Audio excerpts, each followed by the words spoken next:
مخالفین یہ سوال کرتے ہیں کہ شہباز شریف تم نے 16 مہینوں میں کیا کیا؟ میں لمبی بات نہیں کرتا، میری جو خدمات ہیں وہ آپ کے سامنے ہیں۔ میرا لیڈر نواز شریف ہے، اوپر اللہ تعالیٰ اور نیچے میرا لیڈر نواز شریف۔ میں آپ کو یہ بتاتا ہوں کہ 16 مہینوں میں اگر پاکستان دیوالیہ ہو جاتا تو آج یہ نہ جلسہ ہوتا نہ سیاست ہوتی۔ اگر ریاست تباہ ہو جاتی خدا نہ خواستہ تو سیاست کہاں کی تھی؟ میں نالا والوں آپ کو گواہ بنا کر کہتا ہوں، خدائے بزرگوں برتر کی قسم ہے، ہم نے ریاست بچائی تو سیاست اگر اس کو نقصان پہنچا تو مجھے کوئی فکر نہیں۔ ریاست بچ گئی، سیاست بھی واپس آئے گی۔ ریاست رہتی تو کچھ نہ بچتا، نہ دودھ ملتا، نہ دوائیاں ملتی، نہ کتابیں ملتی، نہ پٹرول ملتا، نہ ڈیزل ملتا، نہ کاروبار ہوتا، بینک لٹ جاتے، سڑکوں کے اوپر لاکھوں لوگ بے روزگار ہوتے اور پاکستان خدا نہ خواستہ تباہ حال ہو جاتا۔ اس لیے جو قربانی دی وہ کچھ نہیں، میری جان چلی جاتی، ریاست کی تابعہ ہر چیز بچ گئی۔ میرے نوجوان ساتھیوں اور بزرگوں اور میری بہنوں، آپ کو اچھی طرح علم ہے کہ کس طریقے سے 2013 میں 20 گھنٹے کی لوڈ شیڈنگ تھی۔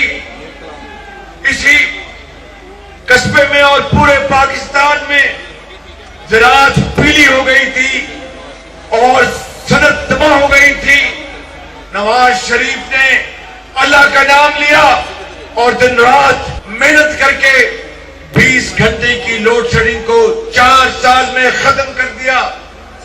اور وہ نواز شریف جس کے دور میں آپ کو یاد ہوگا 1999 میں واجپئی انجہانی وزیر اعظم ہندوستان خود چل کر لاہور آیا اور لاہور میں نواز شریف کے ساتھ معاہدہ کیا جس میں لکھا تھا کہ تمام مسائل کو کشمیر سمیت ہم بات چیت سے حل کریں گے۔ لیکن اس کے بعد مشرف نے 12 اکتوبر کو جو کل گزرا ہے ماشاءاللہ لگا کر نواز شریف کی دوسری حکومت کو چلتا کیا، اور پھر تاریخ گواہ ہے کہ کس طرح پاکستان کی معیشت ہچکولے کھاتی رہی۔ 21 اکتوبر کو آپ کا بھائی، آپ کا بیٹا نواز شریف پاکستان آ رہا ہے، اور جہاں پر ترقی کا سفر ختم کیا گیا تھا، ایک جھرلو الیکشن کے ذریعے ڈاکہ ڈالا گیا تھا، وہاں سے وہ سفر شروع ہوگا۔ اور اس وقت کیا تھا؟ اس وقت آٹا 35 روپے کلو تھا، اس وقت چینی 52 روپے کلو تھی، اس وقت ڈالر 105 روپے کا تھا، اس وقت بجلی کے اندھیرے ختم ہو گئے تھے اور پاکستان ترقی کی راہ پر بڑی تیزی سے دوڑ رہا تھا۔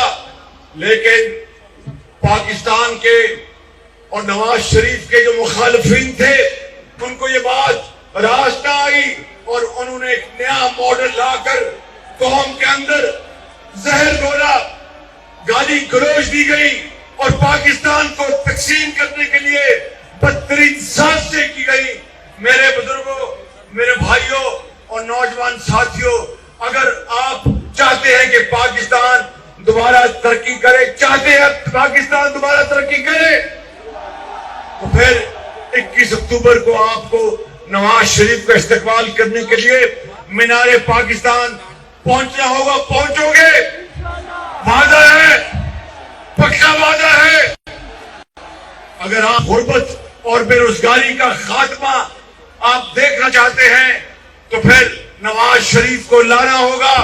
اگر آپ پاکستان کو ترقی کی بلندیوں پر دیکھنا چاہتے ہیں تو نواز شریف کو لانا ہوگا۔ اگر آپ پاکستان کو آپ کا جو ہمسایہ ہے اس کے مقابلے میں کھڑا کرنا ہوگا تو نواز شریف کو لانا ہوگا۔ اور میں آپ سے یہاں پر جنیالہ کے بزرگوں، بھائیوں اور بہنوں سے وعدہ کرتا ہوں کہ نواز شریف کے ایک ساتھی کے ادنا ورکر کے طور پر دوبارہ نواز شریف ان نوجوانوں کو لیپ ٹاپ دے گا.